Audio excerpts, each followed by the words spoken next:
Let's sing I Am the Thinker.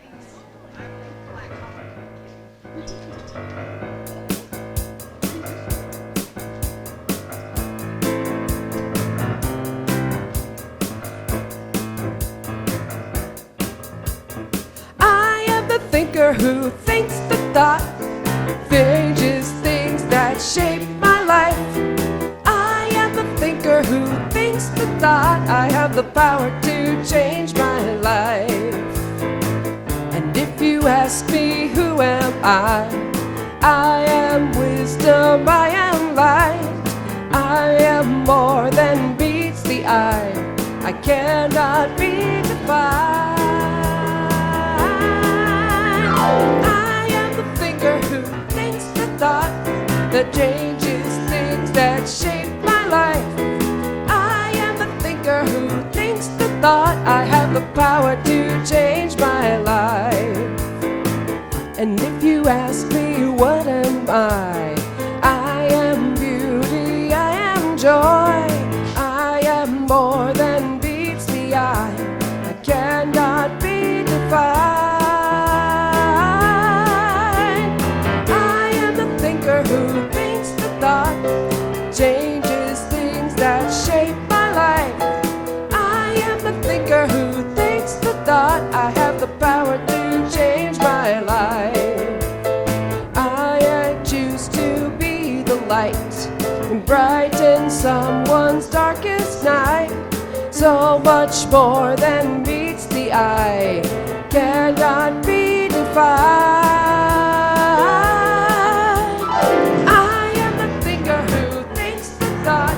That changes things that shape my life. I am the thinker who thinks the thought. I have the power to change my life. I have the power to change my life. I have the power to change my life.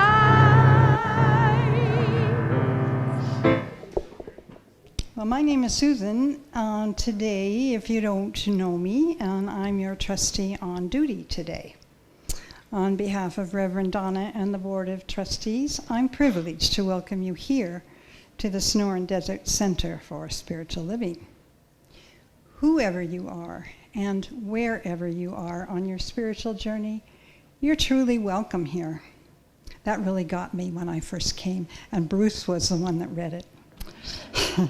Here you will be validated, supported, and encouraged to be all that you were meant to be. Our vision statement is love in action every day in every way. We express this love by learning and living the principles of the science of mind.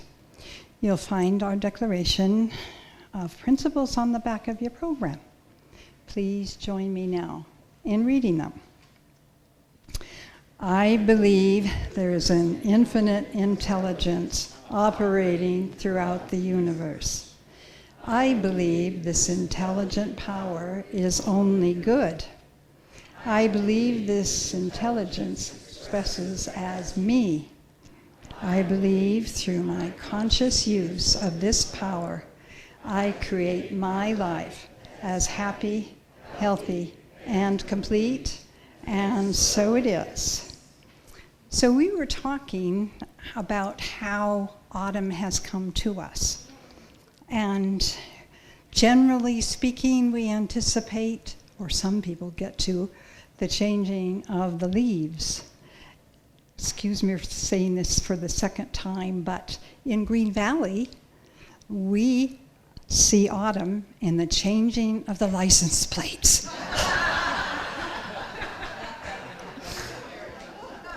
So, and it's already happening. It's already happening. I don't see any new, faces, but if we have any first-timers, please wave at me and wave at everybody. Okay.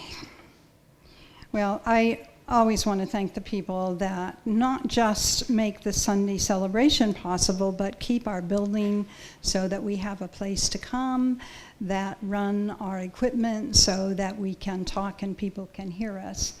we are really fortunate here because whenever we see a need, someone says, I'll do it. So thank you all.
If you're joining us for the first time, the words for our Namaste song are inside the first page of your bulletin. The God in me beholds the God in you. It is all for our greatest and highest good. The God in me beholds the God in you. And you and I are one. Namaste. The God in me beholds the God in you. It is all for our greatest and highest good. The God in me beholds the God in you. And you and I are one.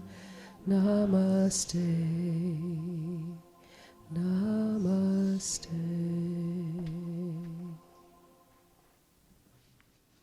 Good morning. I'm John Lopez, and it is my joy to be your practitioner today. The practitioners are the healing arm of our center, and if there's anything going on with you for which you would like treatment or prayer, please come and see us or fill out a prayer card over there on the table.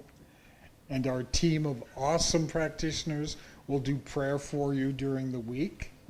And since this is the first Sunday of the month, today is Miraculous Moments Sunday.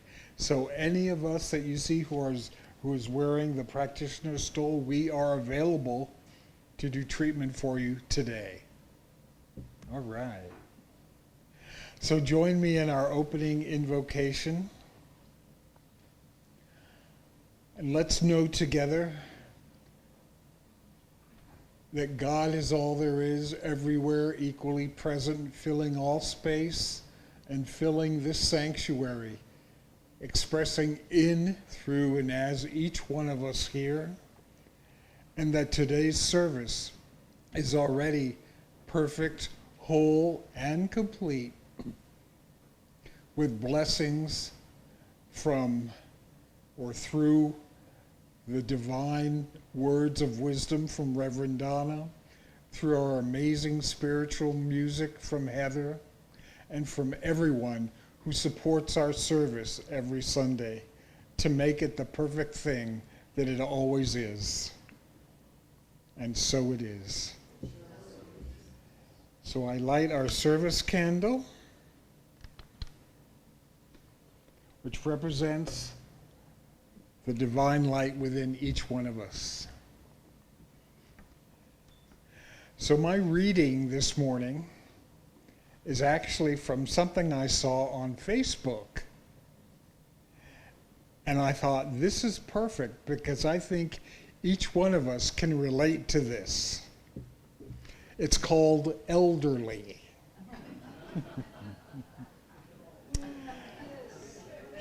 They call us elderly. We were born in the 40s, 50s, and 60s.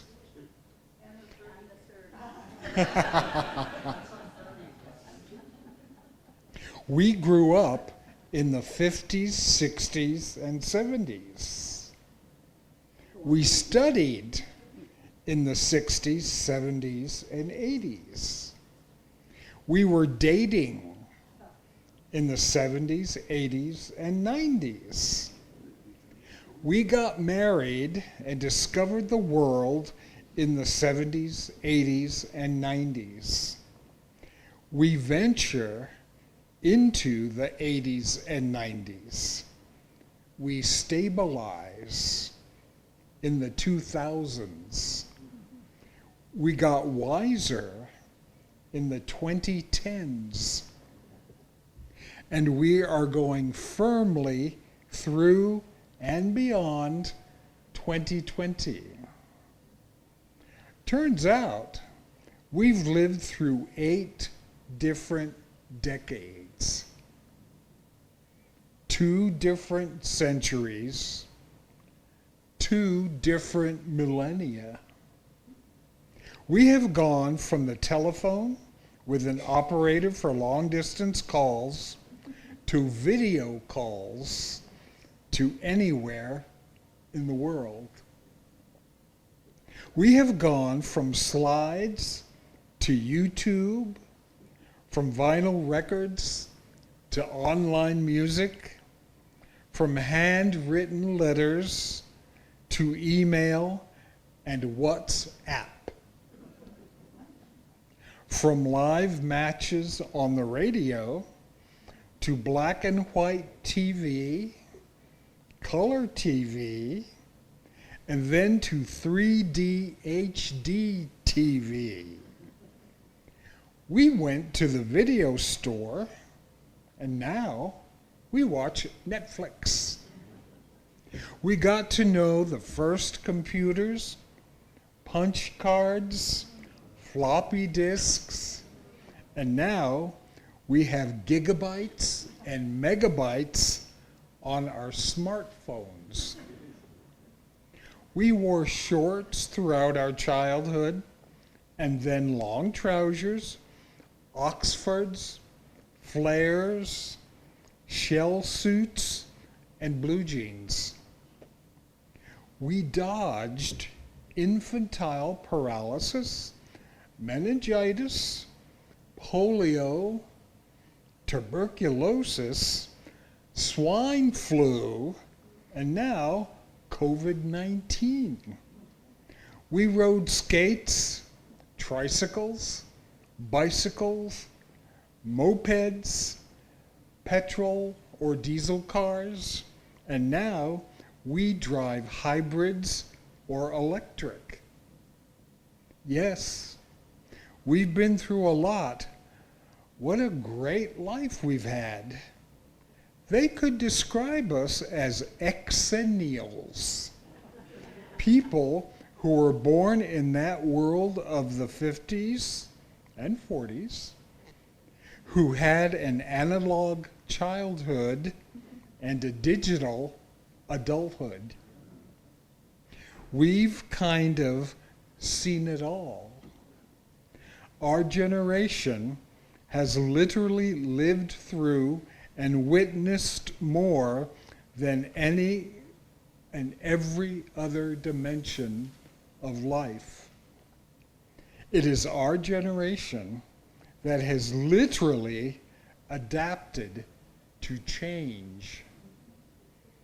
A big round of applause to all members of a very special generation, which will be unique.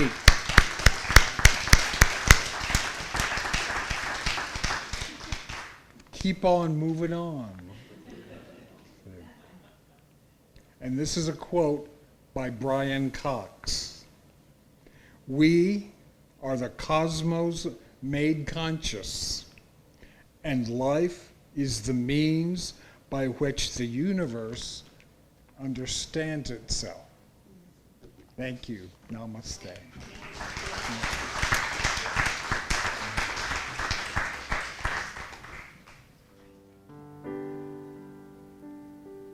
This is a little chant that I wrote.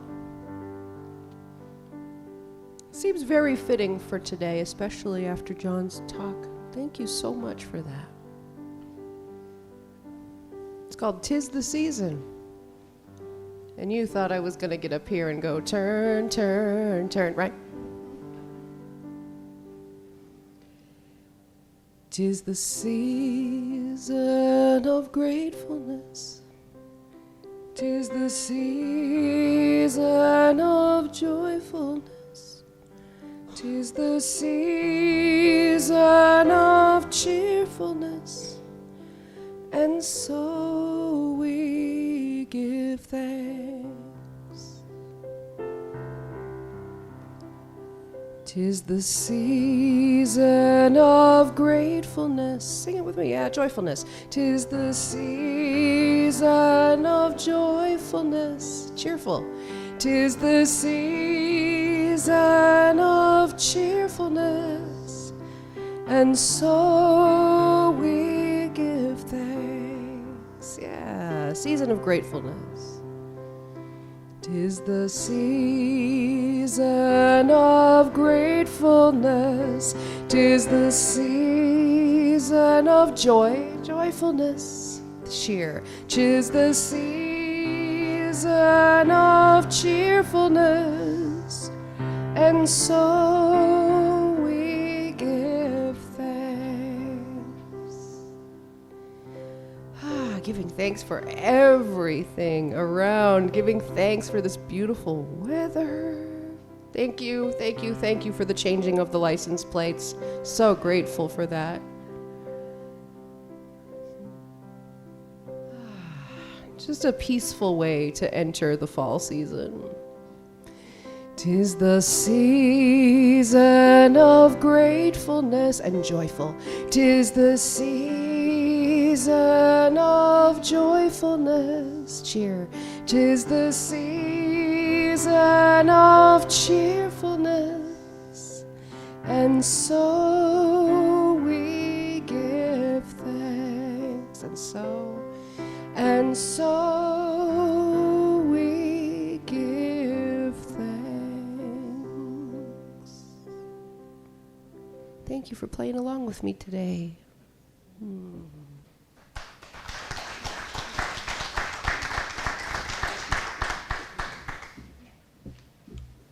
Thank you, Heather. That was so pretty.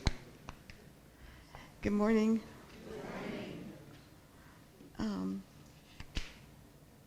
Yeah, I appreciated what John was saying too. I was telling John and Peter that John and I had dinner at Quail Creek last night with his daughter and son-in-law Joanna and Steve, and my son and daughter-in-law Don and Jennifer, and the other daughter Jennifer and Dell. And Jennifer was playing, she had a gig at Quail Creek, so we had an early dinner and we were able to watch her first set of her gig. This is a new band that she's in, and they were awesome. And of course they play our rock, you know, from the 90s and 80s and 70s. And the dance floor was absolutely full. Matter of fact, John had to scooch back so he wasn't lap dancing, you know. But it was so much fun to see all of these people having such a good time, and to really seeing Jennifer, our musician, in her element. So what a nice way to end the trip that Steve and Joanna had. So, good morning.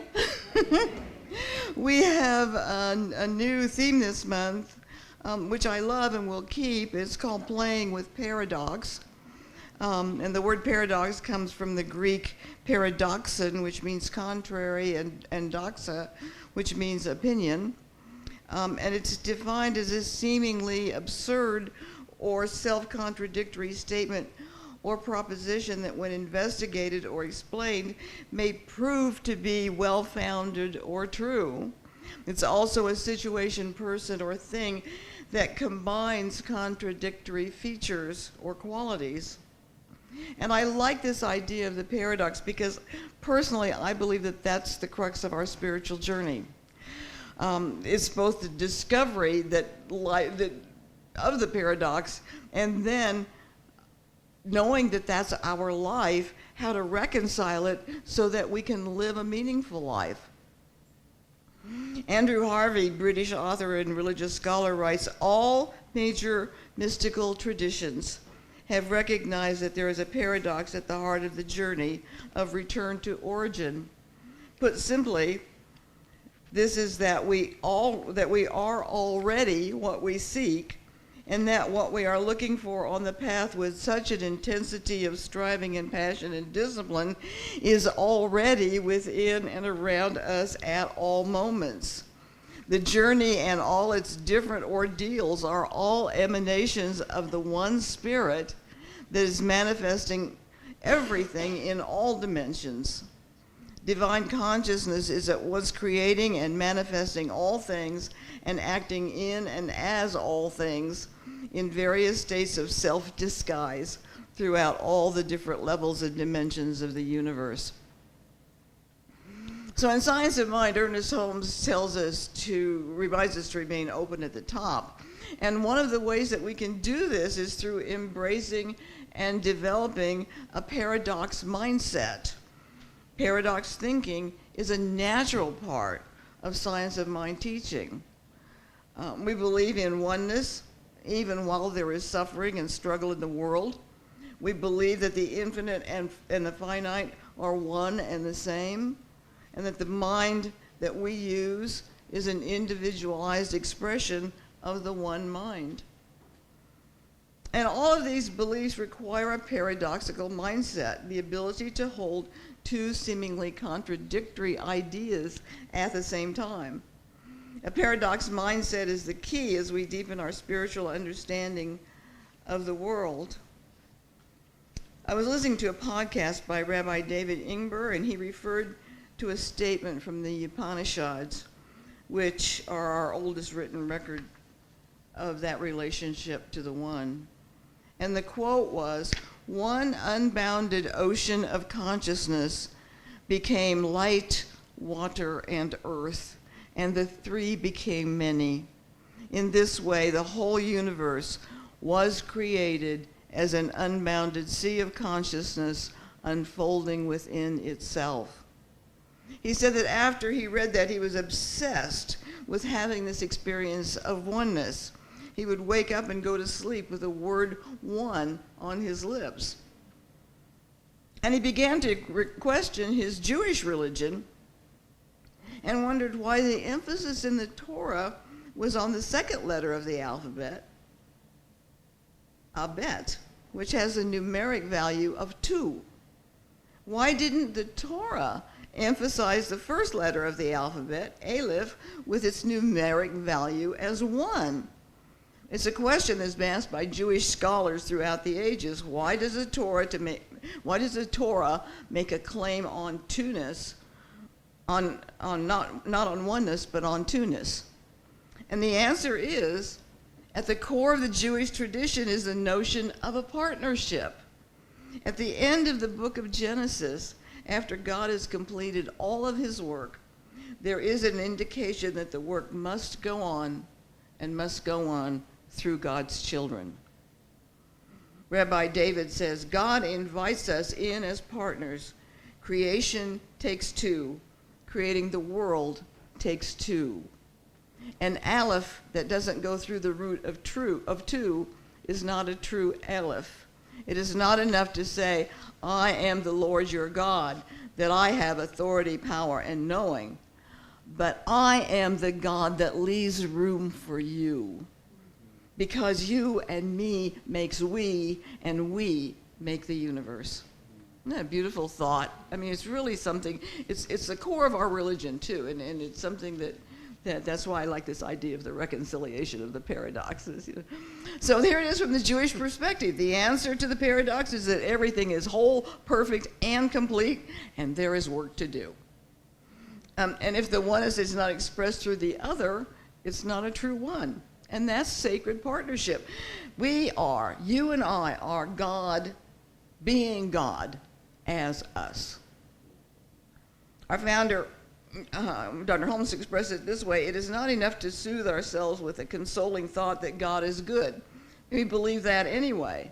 We believe in good, all right. We believe in God, all right. We believe in the law of mind, but that is not enough. All scientific induction and discovery is for finding out how laws work. All scientific deduction, all invention and use of laws is for the purpose of using them the way they work. So in other words, no matter how enlightened we become, if we're not using what we know, if we're not expressing what we know, then we have not fulfilled that sacred partnership. And perhaps the easiest way to understand our part in the universe is a statement that Ernest Holmes really, really loved by Aurobindo. We exist for the delight of God. We exist for the delight of God. If God is absolute, then within God there is only an unbounded sea of consciousness. There is no space, there is no time, and creativity only occurs within space and time. So we are the individualized expression of that sea of consciousness. We are created from and are a part of that which is whole, perfect, and complete. And we are also born within space and time so that we complete the partnership. We have a song that says, to be the heart, the hands, the voice of spirit on earth. We must live our lives from that elevated understanding so that our actions and our thoughts and our life is a blessing on earth. Holmes says the heartbeat of the universe is at the center of every living soul, and the presence of God within us waits patiently for our recognition. We must awaken to the realization that a divine partnership has already been formed between the seen and the invisible. And we should daily feel a deeper union with life, a greater sense of the indwelling God, of the God seen and of the God unseen within us. So that's my understanding of both awakening and enlightenment. There are moments of enlightenment when we are immersed in the whole and we know it. We can feel it. And there is the process of awakening as each morning we set our intention to consciously express those attributes of God: love, truth, beauty, joy, harmony, peace. And that means we also have to kind of keep tabs on our ego. My wonderful practitioner, her name was Vitura Papke, she drilled into us, we must stand guard at the portal of our mind. What are we thinking? On what are we placing importance? Because the thoughts we let in and dwell on become the actual events in our lives. Are we keeping our sacred partnership, or are we letting our ego dominate? Eckhart Tolle says, so often the ego goes after something, gets it, and finds out that's not what it wants. The new car didn't satisfy its needs, so let's try a new relationship. That didn't work. Okay, how about enlightenment? Let's go after that. Right there, we're doomed. We're doomed. You know, the minute we think we have to make something happen is the minute ego has taken control. And when we let our ego be in control, we have stopped the flow of everything.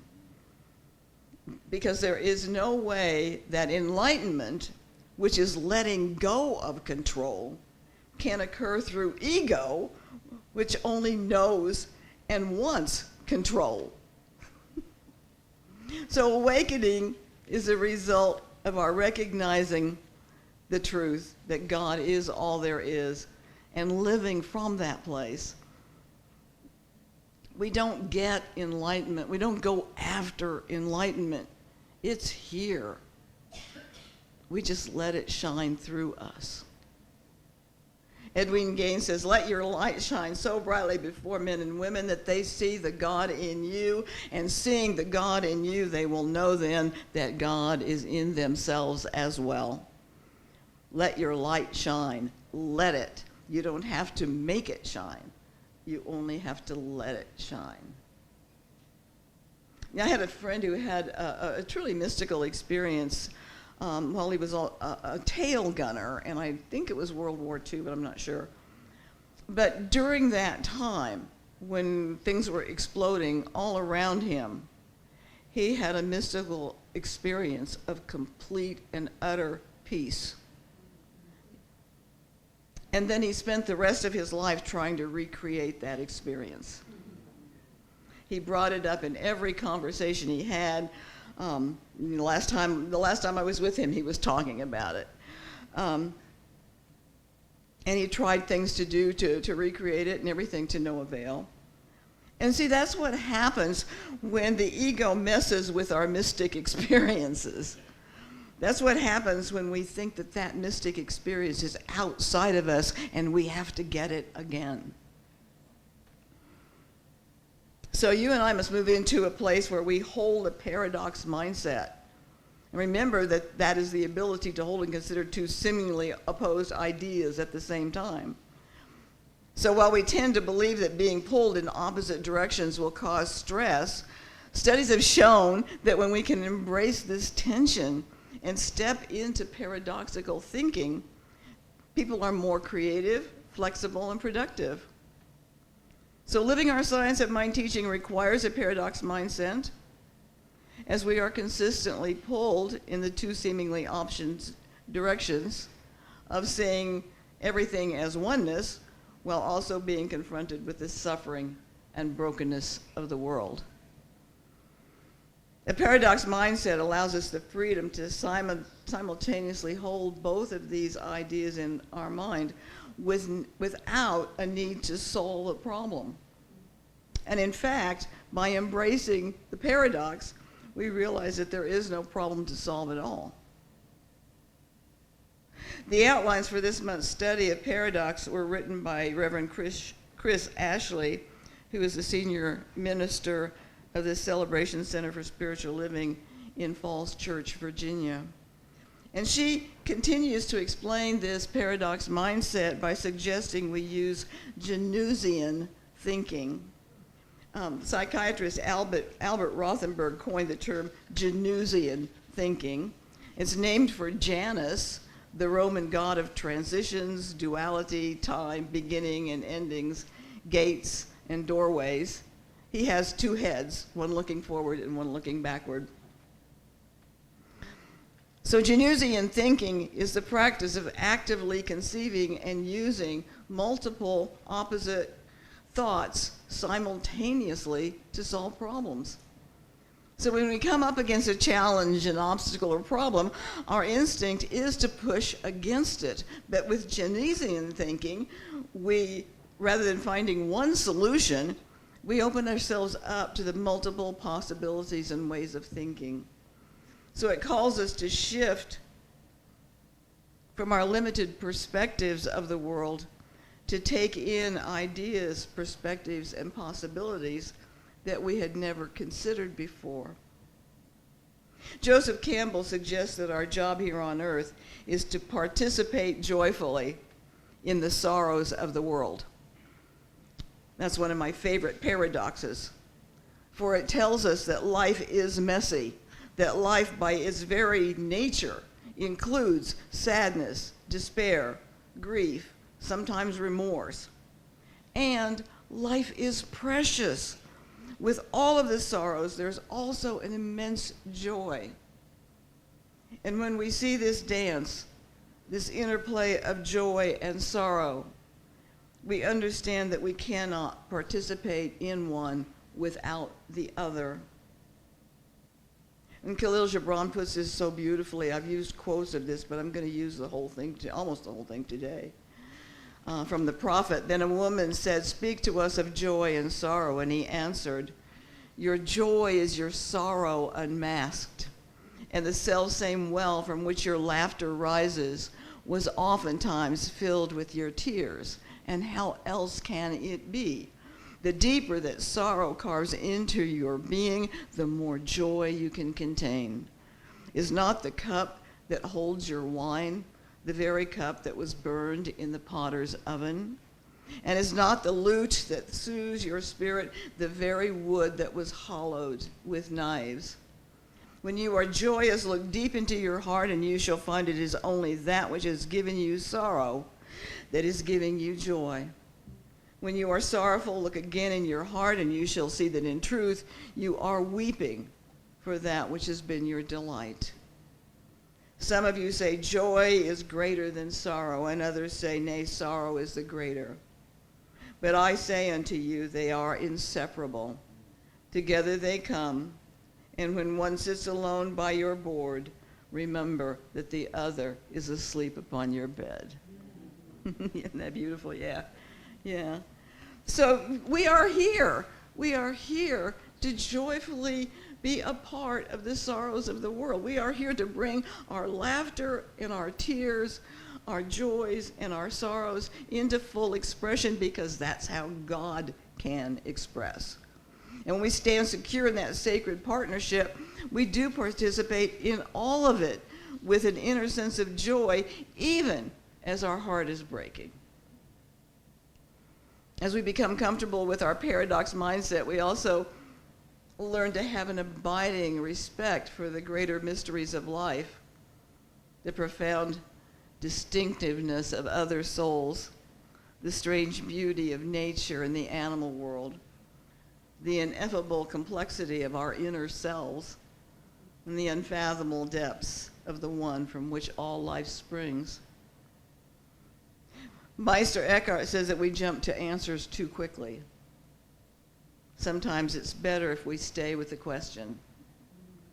With a paradox mindset, we can see the advantage in waiting, and we can rest comfortably in uncertainty.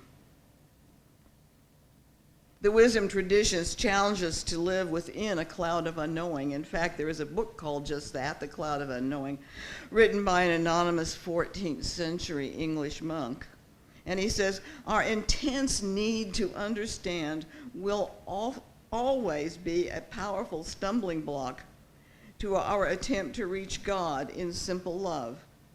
And it must always be overcome. For if you do not overcome this need to understand, it will undermine your quest. It will replace the darkness which you have pierced to reach God with clear images of something which, however good, however beautiful, however godlike, is not God. And so I urge you, go after the experience rather than the knowledge. So we embrace the paradox when we shift from either or thinking to and thinking, because we are releasing a need to understand, a need to define the problem and fix it.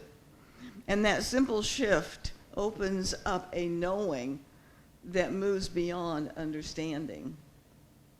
When we glimpse that we are God's pure love in expression, then we can let go of our littleness.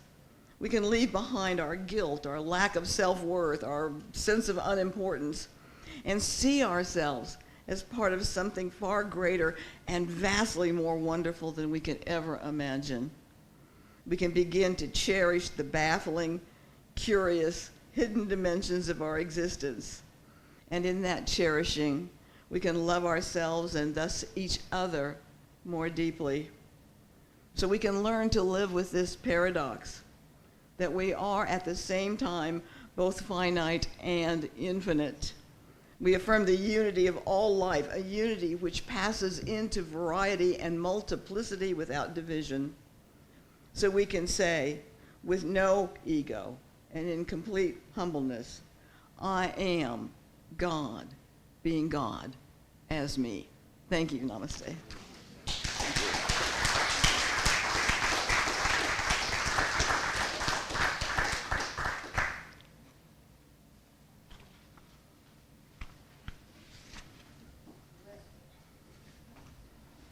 Well, we have one thing in the program, and then You have to go and inspire a different song. with your dog. Okay. Yeah, and I invite you to either stand or sit if you would like. Let's sing Blessing to the World.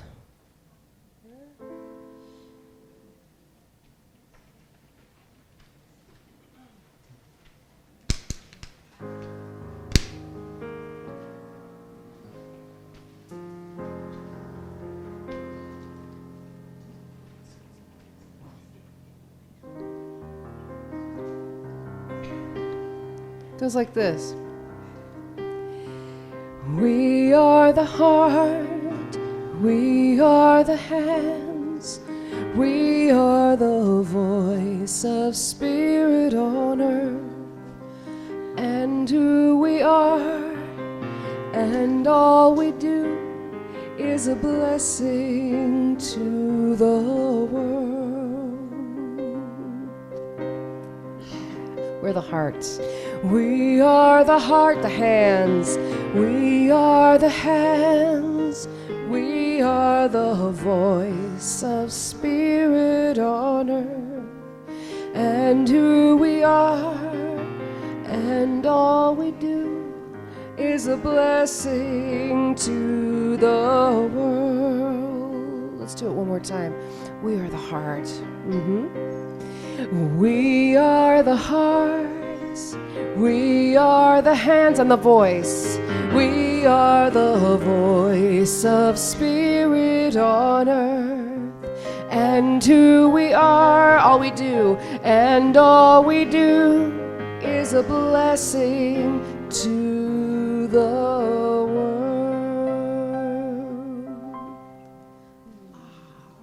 Oh, yeah. Thank you. That was perfect. Much, Thank you, honey. much better choice. Yes. Okay. So it's time for our offering, and this is a chance to put that divine law of circulation in process. I ask you to join me in the offering affirmation on the left-hand side of the bulletin. My gift goes forth to heal, prosper, and bless all that it touches. It is evidence of my conviction that God is the source and substance of my supply. I share generously of my good, knowing that it returns to me multiplied abundantly, and so it is.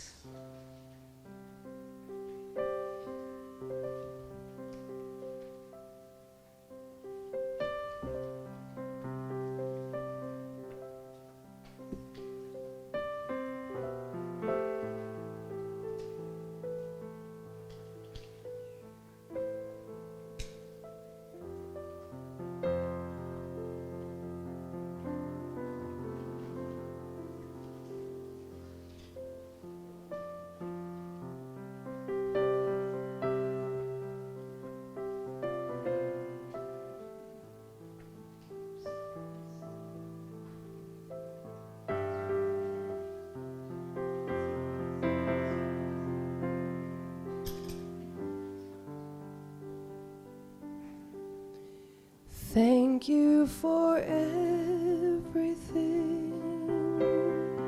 Thank you for everything. Thank you for everything. Thank you for everything. Thank you for everything. Thank you for everything. Thank you for everything. Thank you for everything. Thank you. Thank you so very much for your generosity that allows us to be a loving presence in this community. I do want to say another word about Armand and Angelina. I think I made a bunch of flyers, so I think there's probably enough for people who want one can take one. I met Armand when I first came to Florida in 1996, I think, or 97. And it was so sweet because he didn't know me from Adam. We got on the phone like we'd been best friends for 100 years. And he and his girlfriend took me to a seminar by Deepak Chopra. Isn't that cool? It's my first week of being in Florida. And so we've known each other all those years. I've watched them grow. I've watched, and I love them very much. They're very, very good friends. Plus, they're good musicians. So, as Susan said, don't miss them if you can possibly make it. It's at 6. I think it's either 6 or 6:30. 6 o'clock, which is, I know it's the dinner hour, but what I want to do is see if we can't get some sandwiches and stuff over here so we can have something so you won't starve to death. So anyway, that's my little plug for them. So let's take a moment to close this portion out in prayer, and please join us for refreshments. Oh. I know that there is one mind, one life, one love. And that life, that love, that mind is what we use. We are each an expression of that one. And as we learn to resolve the paradoxes, we can see that there is only one, even in the midst of multiple expressions. And by knowing that, we can stay within that idea that we are truly love in action, and that we can be that way every day, in every way. So I speak my word for anyone experiencing any kind of a challenge, to know that the power of God is at the midst of that challenge. I speak my word for any area of the country that is experiencing turmoil, whether man-made or nature-made, and to know that right there too is the power and presence of the one. And so through our words, our thoughts, our loving actions, we bring forward what is the true nature of each and every one of us and of the world. And in doing so, we create a greater good for everyone. And so it is. Thank you all. May we stand and sing Stand.